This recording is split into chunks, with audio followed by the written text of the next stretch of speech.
এমন কিছু করো যাতে টাকার পেছে তুমি ঘুরবে না, টাকা তোমার পেছে ঘুরবে। সেটা করতে হলে তোমাকে অবশ্যই ব্যবসা করতে হবে।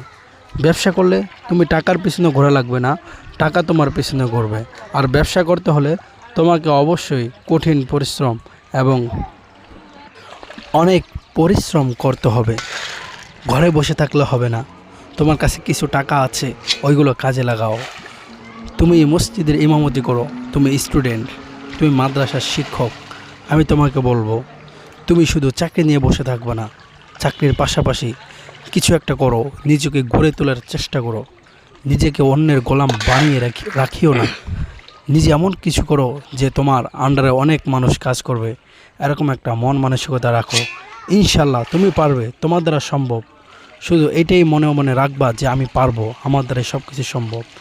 ভিডিওটি ভালো লাগলে চ্যানেলটি সাবস্ক্রাইব করার অনুরোধ রইল।